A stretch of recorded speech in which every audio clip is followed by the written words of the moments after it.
Hi, my name is Tim Hykes, and I would like to welcome you back for those that saw the first video, and I would like to welcome those who are new to this video series, or as I like to call it, the designer's blog or designer's journal. Pretty much that just means I haven't solidified the title.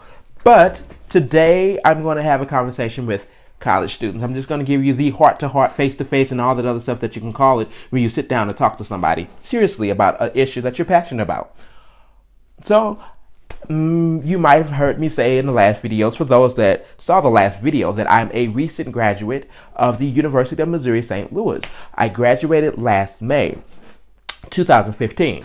And so we're coming up on May 2016. And I decided to do this because I was sitting down with a professor who made the comment that, oh, I send my students to go talk to individuals who are 10 years, 20 years, and 30 years in their career because I think that they're going to be able to give my students jobs. I don't know if this professor actually meant that or that's what they truly felt, but I don't see sending your students to somebody to whose main goal is to get a job, because they might run into an issue where there's no jobs available. They're not really looking for a student for the jobs that they do have available. You still have to compete with other individuals who are going to, who are looking for jobs. And with that, I mean, if the professor is sitting you there, that means all the other students from your school are going to the same person looking to get a job. So yeah, I 100% disagree. Yeah, I'm just going to say it, put it completely out there. I disagree. But I do feel like you should be talking to individuals who've just done that, who's just been through that process, 6 months, a year, 2 years, 3 years, 4 years, 5 years, into their career. People who more recently done that, because they're going to have more useful knowledge and information for you. So with that, I'm going to give you this useful knowledge and information. So, as I said, I graduated last year, and after graduating, I had a internship at a design agency, and then from there, I was able to land a job with a startup, creating a really nice piece of change here. And I can just talk to you a little bit about how that happened. So these are a couple of things that I'm going to suggest that you do, or that you should be doing. Number one, and this is the biggest thing you should always be doing, you should always be creating. You are a designer. Designers create. No matter what type of design you're in, architecture or fashion, you should always be creating, because that's going to make you better. You're going to grow with your surroundings. You're going to start finding new ideas and new civilizations and new life. And you're going to find a way to use these different things and put them in your designs. And I move my hands like this, as this is going to invade new life and consider and all this other great stuff. But yeah, you should always be creating. You should always be designing things, such as you should be finding old sites and saying, this site looks horrible, I can definitely do a good job updating this and making it more modern, and redesigning these sites. And then you should be going to different portfolio sites such as Behance and looking at how these individuals are presenting their websites and presenting yours in a certain fashion. Look for those same type of mock-ups. Like if they're using a MacBook and an iMac mock-up and a phone, view mock-up, you should be doing the same thing. You should be making yours look just as good, if not better, than what they presented. And then, you're able to print that and put that in your portfolio. Next, you should be creating side projects for yourself. If you're an illustrator, find something to illustrate. And then what would be really cool if you illustrate it and then animate it. Those are two different things that you can do for those side projects. You should always have some type of side project that you can always continuously be working on. I say that from experience of interviewing, knowing that these different people who will be interviewing you for that job that you're going for, they're going to love that. They're going to love that you see that. They're going to love to see that you're creating something. And then also, for anybody that you've been to, that you talked to, you never know. You might not find a job within, your first year out of school. So then a year later, you can have them to come to look at new, fresh stuff that you've created. And then they can give you ideas on that. And you can add that to the stuff that you've created in school for an even better portfolio. So that's the very first thing you should be doing all the time. You should always be creating. Next thing that you should do is have informational interviews, especially if you're not out of school yet. You should be going to organizations, writing or calling, saying that you would like to set up an informational interview to come and, view the place, and you would love them to look at your portfolio at that time. Key phrase, love them to look at your portfolio at that time. Love them to look at your portfolio at that time. You always want them to look at your portfolio. Why am I telling you to have them look at your portfolio? When a person looks at your portfolio, there should be one question that you ask them. One question and one question only when they get finished flipping pages and giving you, their opinion. Try to find a, not a harsh way to say it, but when they get finished giving you their opinion, you should ask them, what pieces in my portfolio do you think are very strong? And could you rate these pieces as in, this is number one, this is the strongest piece. This is number two, this is the next strongest piece. This is number three, this is the next strongest piece. You don't need to show anything else.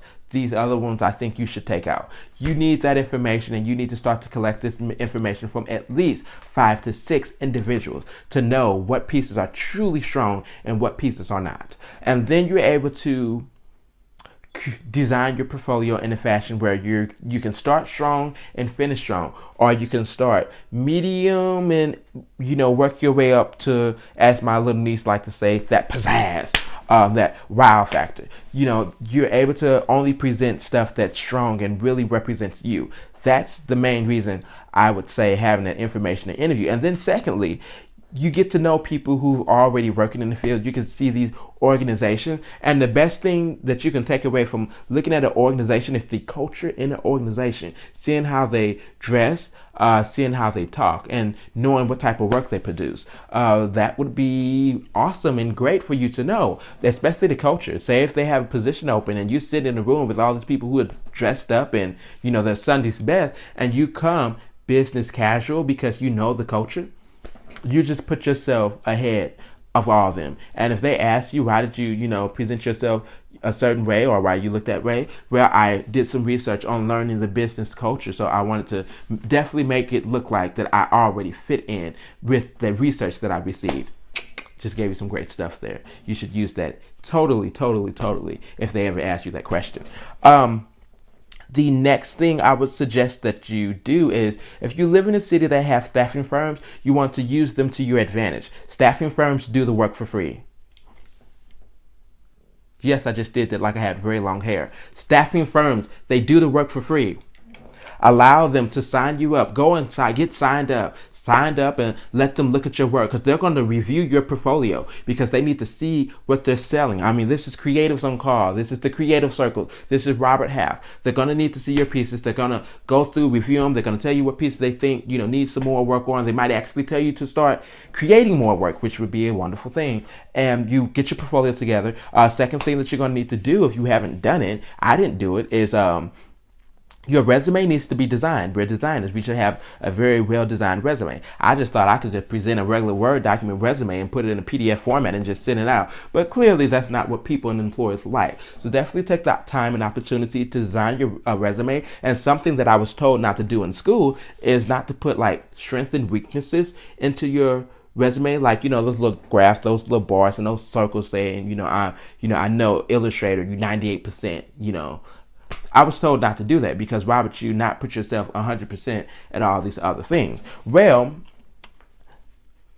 on the contrary, it seems like these businesses and organizations love that. The staffing firms might even suggest that you do that. And that was, I think, also helped me in getting the job that I have. So definitely take the opportunity to design your resume. It will help you in your job quest. The next thing I would suggest that you do is get some design friends. That would be very important, knowing people that work in the industry, being around people who design, being able to bounce ideas off people who design. That might also help you start to build your brand as a person. Get you some design friends, join some design organizations, join AIGA. Yeah, on the contrary, I see that I'm sitting here in an AIGA shirt. Join AIGA and start going to events and meeting people. who are currently designers. That's one of the best things that you could ever do, just knowing people. And I know that's scary. It's really hard to network yourself. And it's really hard to get out there and push yourself. It's hard for me. Like, I have to create a whole alter ego just to do it. I mean, look at this. I mean, you have Tim Hykes, and then you have Max. And Max is the one that everybody wants to be around and see, because he's so happy and he's so cheerful and this, that, and the other. But definitely do that. If you don't have any design organizations in your city, such as AIGA, go to meetup.com and create your own. And trust me, if you're able to successfully create a big following for a design meetup that happens once a month, you probably would have no issues, or you probably wouldn't have any issues after that, after getting a job, because they're going to see that you're able to command people's attention, get them to one place, and meet about something that they are passionate about. And then you'll be able to write the agendas on what y'all going to meet and talk about. Might be to have like a book club session and this, that, and other. And especially if you're able to find some type of place that'll let you do it there free, you're in the... I just can't think. That's like mind blowing to think that you're able to do this in a city that doesn't have any design organizations and grow it.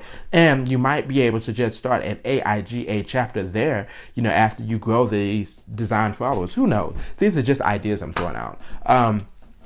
Second, the very last thing is very important, and it really set me apart from all the 260 something people that interviewed for my job. That says a lot. They said the biggest reason they chose me is because I had personality. They didn't call me and I sound dead on the phone. When I interviewed with them face to face, I was very cheerful, happy. I looked like I, wanted to live. That's very important, ladies and gentlemen. If you could take anything away, please fix your personality. I mean, if you have to do like me, create that alter ego. Get excited. Make sure that you sound very excited. Don't overly do it, because you can definitely overly do it and sound fake as hell. But you want to be very excited and come off as, being a very excited person, or very happy person. Me, that's just naturally how I am. I'm just naturally silly. And I told them that in the interview, that I'm, silly. I mean, you're talking to a guy who's going to walk in and be singing, in the morning, with full of life and energy, which most of them can't believe that, like, just about every morning I'm there singing full of life and energy. But you definitely need to make sure that you come across, as a very happy and cheerful person.